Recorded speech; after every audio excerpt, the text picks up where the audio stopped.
by now, medyo malalaki na sila. Yung tatlo tapos na sa pag-aaral. Pero yung bunso ko nag-aaral pa. Lalo na nung mas maliit pa sila. Nung nagtrabaho ako sa house para sa partido ko, yung Akbayan. Nung naging rep ako, tas sa mahabang panahon na aktivista ako, lalo na nung mas bata sila, maraming pagkakataon na nag-guilty ako. At least tumutulong yung mga kasama ko, whether sa house noon or sa aming party. Minsan, kung may kailangan akong gawin sa trabaho namin, na ipapakiusap ko sa kanila, na i-delegate ko sa kanila. Pero kasi yung pagiging mama, lalo na pag solo parent, hindi ko naman ma-delegate yun. Ako lang talaga pwedeng mag-parent sa mga anak ko. So, pilit talagang pag may schedule conflict, pakiusap ko sa isang kasama, gawin mo naman muna itong isang trabaho ko kasi may ganitong, halimbawa, event, attendan ko sa anak ko. Pero dun sa mga pagkakataon na hindi ko talaga nakayanan, talagang regret ko. And yung regret ay hindi lang sa kanya, sa anak ko, para sa sarili ko rin. Kasi parang malingat ka lang ng sandali, biglang lumaki na yung anak mo or may karanasan siyang dinaanan na hindi na mauulit. So, hindi ka na pwedeng maging part nun.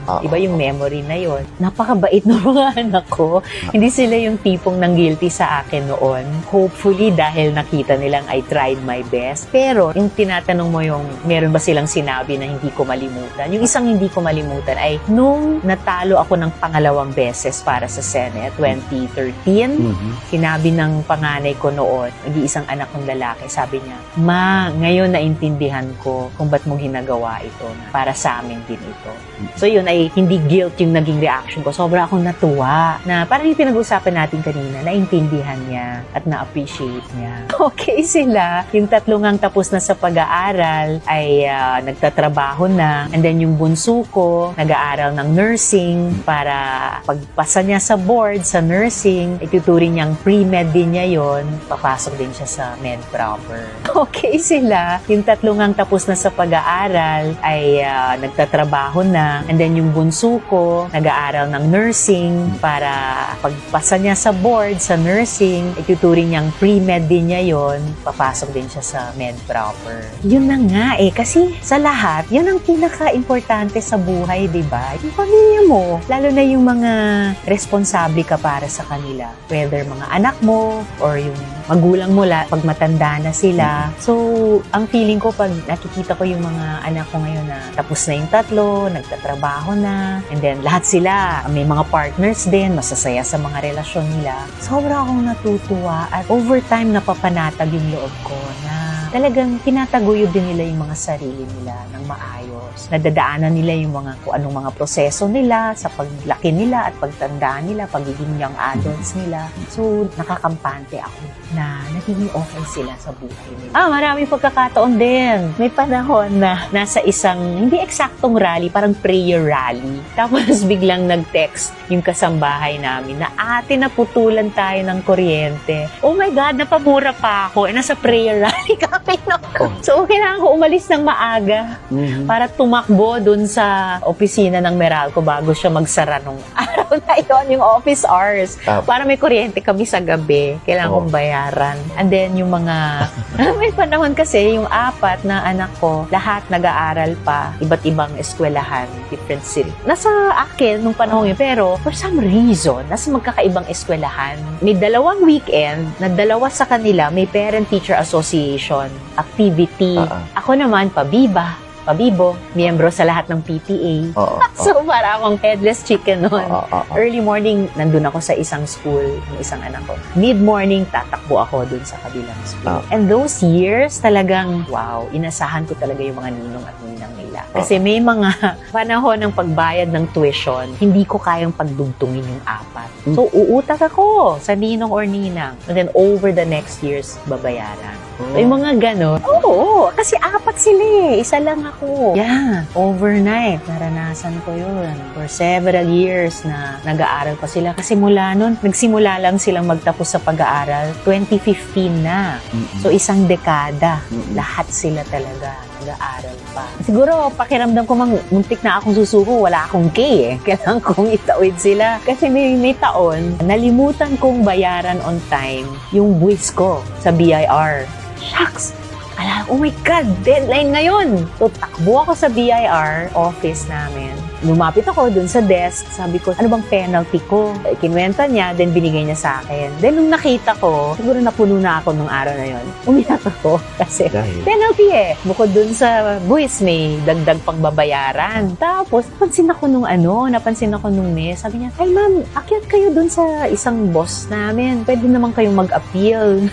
Tapos, sabi ko sa kanya, ay ma'am, hindi ako gumagawa nun. Kasi sabi ko ba naman sa kanya, kasi ma'am, gusto ko ng daang matuwid, sabi ko ba naman. So, nagpaganon siya. E di, sabi niya, ma'am, upo ka muna. So, umupo ako sa harap niya. Ewan, tuloy-tuloy lang yung luha ko. Yung katabi niyang babae, katabing desk, para kami naging barkada ng mga babae na na-overhear, nagkikwento ng mga kwentong buhay namin. Nag-lean over yung katabi niyang babae, tinulak niya yung kanyang Kleenex box sa akin. Para magagawa ko ng Kleenex. Mahirin yung mga luha ko. Wala lang, natatawa ako na naalala. Saka natatacho kasi mga kabaro talaga, di ba? Ako, babae. Nagbibigay ng moral support sa isa't isa.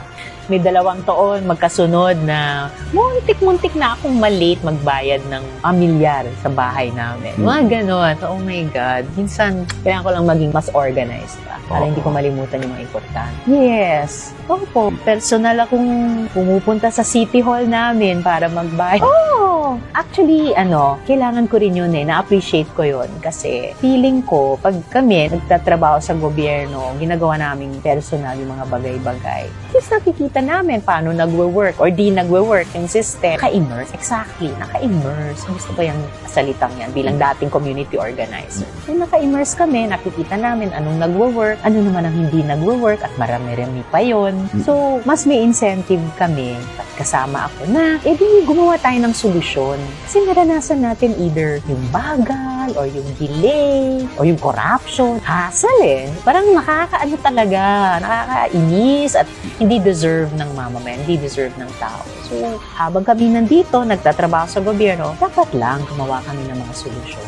Happy naman po. Opo, deserve naman natin lahat. Oo, ay essential yun. Kinakilala ko sila sa isa't isa. Tapos, nag-get to know each other sila. Yung isa, nag-inuman sila. Yung iba, magkakasama kami out of town. Yung isa, touring na older male figure sa buhay niya. So, happy naman. Essential yon, hindi pwedeng hindi sila magkasundo. Malungkot man kung ganun ang nangyari, hindi talaga pwede, di ba? Kasi anak ko sila They deserve good love. Yan. Tapos yung magandang pagtingin nila sa kanya. Magandang opinion nila sa kanya. Ganda yung treatment nila sa isa't isa. Correct. Well, sa mga kapwa ko solo parents, dahil sila rin at yung mga organisasyon nila at yung mga federasyon nila ang katrabaho ko para buuin itong batas na ito. Ngayon, na ipanalo nating maging batas, gamitin nyo talaga, pakinabangan yung batas na ito. Ito po ay may 1,000 pesos monthly subsidy sa mga minimum wage earning solo parents. Ito po ay may 10% discount sa mga gamot, vitamins, other basic needs ng mga anak ng solo parents na 250,000 a year ang sweldo at 6 years old pababa ang mga anak. Ito ay may priority sa mga government housing programs, priority sa scholarships sa mga bata at pati solo parents mula elementary hanggang tertiary. Ito po ay may automatic coverage sa PhilHealth. So, sponsored member na ang solo parent. Hindi na kailangan magbayad ng premium sa PhilHealth. So, marami-raming mga benepisyo. So, gamit itong Expanded Solo Parents Welfare Act at marami pang iba. At yung mutual support natin sa isa't isa bilang solo parents.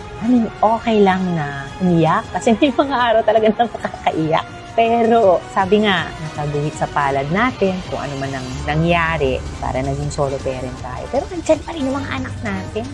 At hindi lang responsibilidad natin, pero responsibilidad na inspirasyon din para tayo ay magpatuloy hanggang mairaos sila. So, go lang. Kaya natin yan. Kaya niyo yan. And balang araw, darating yung panahon na okay na lahat ng mga anak natin and marirealize natin worth it talaga. Kaya pala. Para sa GMA Integrated News, Rafi Tima nakatutok, 24 oras.